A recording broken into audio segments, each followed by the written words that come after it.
Il est très facile de se faire éjecter d'une entreprise, surtout d'une boîte en carton. C'est pourquoi tu vas devoir t'armer de qualités qui, mises bout à bout, vont constituer à la fois une force pour prospérer dans l'entreprise et une muraille contre celles et ceux qui aimeraient déjà t'en faire baver.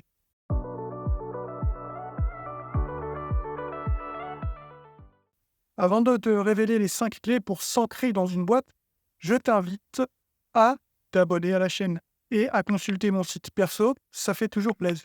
Va faire un tour sur la plateforme Ko-fi, tu verras. D'ailleurs, tu peux aussi faire un don qui aidera la chaîne à se développer. Bon, assez de blabla, entrons dans le vif du sujet. Première clé, la détermination.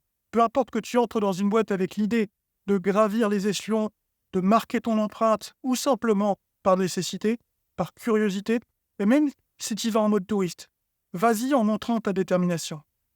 Dès le premier jour, ton contrat t'indique que tu es l'égal de tes collègues, que tu es un rouage important comme les autres, alors fonce, ne te mets pas de barrière mentale. Imagine que la boîte est une forêt inquiétante. Entre-y sans trembler, trace ta route clairement en déblayant les hautes herbes, car il faut de la place pour imposer ce qu'il y a de plus important à ce moment-là, tes objectifs.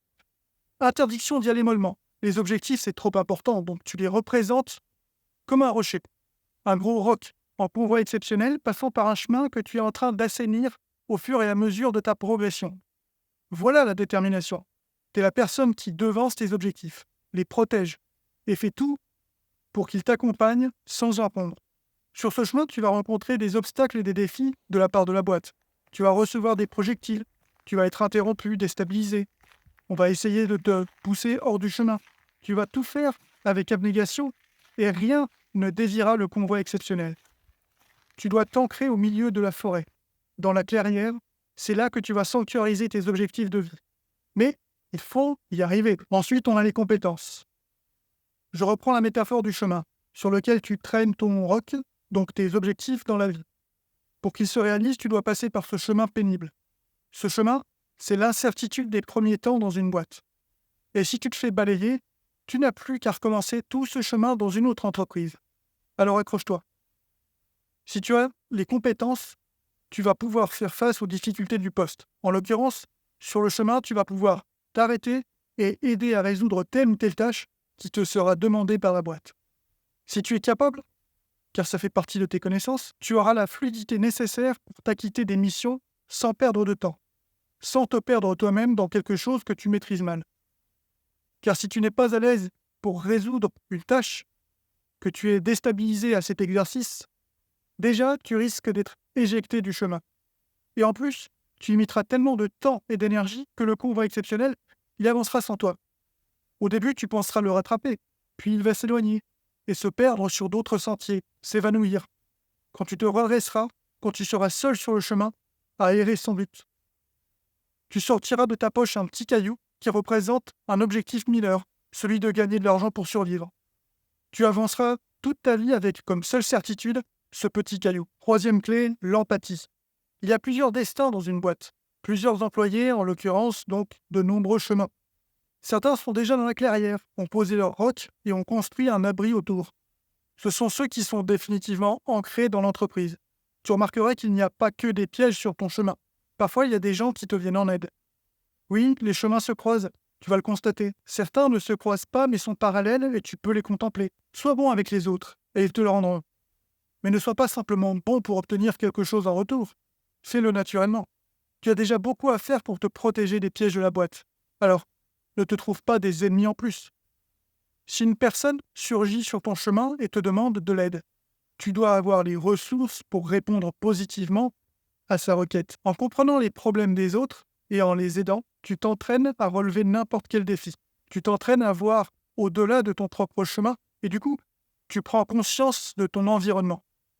Tu peux alors anticiper certains problèmes et préparer de belles réussites. Pareil, si quelqu'un est à terre au croisement de deux chemins, ne fais pas rouler le convoi exceptionnel dessus. Ça pourrait être la facilité, c'est vrai. Qui s'en soucierait? Mais après ça, que vaudraient tes objectifs? Les roues vont s'engluer et s'alourdir. Bon, t'es pas obligé d'imaginer. Mais c'est pour te dire qu'en pensant dissiper un souci, tu vas t'en créer un encore plus grand. Alors, je passe maintenant à la fermeté. Sur le chemin, La boîte va te mettre à l'épreuve et va constater que tu as la détermination, l'empathie et les compétences. Et que ces trois forces te font réaliser des miracles. Tu surmontes les épreuves avec brio. Donc on va peut-être t'en demander un peu plus. On va te demander de sortir du chemin. Mais t'inquiète pas, ça sera pas long, c'est juste pour régler un petit souci hors sujet. Tu vas recevoir des louanges, on va dire que tu es la personne de la situation, qu'on peut compter sur toi. Surtout ne dévie pas de ton chemin. Tu es dans cette boîte pour toi avant tout. Tu as une vie, des rêves. Alors tu vas me dire, qu'est-ce que ça fait de sortir un peu du chemin? Puisque tu as la force, la vivacité pour retourner dessus rapidement et continuer ta route. Et bien sur chaque chemin, il y a des sentiers. Sur chaque sentier, il y a une multitude de pistes qui possèdent de nombreux passages. Bref, les ramifications sont interminables et même quelqu'un d'avisé comme toi risque de s'y perdre. Même si tu ne te perds pas dans l'espace, de toute façon, tu te perdras dans le temps. C'est inéluctable. Tout ça pour quelques flatteries, pour t'entendre dire que tu es un couteau suisse, capable de nombreux exploits. Ton poste comprend des missions bien définies. Tout est balisé. Tu n'as pas à sortir de ton chemin. Sois ferme. La fermeté n'est pas un défaut. C'est pas synonyme d'étroitesse d'esprit. C'est à la boîte de clarifier en ajoutant certaines missions à ton contrat, avec ton accord. Donc en gros, c'est à la boîte de déplacer les missions supplémentaires sur le chemin, sur ton chemin. Enfin, dernière clé, la liberté. Ce chemin qui traverse la boîte et cet emplacement final dans la clairière, tout appartient. C'est un espace de liberté dans lequel tu tolères les défis, certes, car c'est marqué dans le contrat, mais c'est toi qui décides de la façon dont tu évolues dans cette voie. Personne ne peut décider à ta place de la façon dont tu avances. Personne ne peut remettre en question tes objectifs en disant qu'ils sont trop gros, trop lourds, trop difficiles à assumer ou incompatibles avec la boîte. Tu peux aussi être vivement critiqué par les gens, mais dis-toi bien que tu n'as pas à écouter leurs diatribes. Tant que tu n'es pas éjecté du chemin, personne ne peut rien contre toi. A l'inverse, si tu fais du bon travail, si tu satisfais tout le monde et que tu as quand même envie d'arrêter, de repartir de zéro et d'emprunter un nouveau chemin dans une autre boîte, c'est ton droit. Personne ne te possède.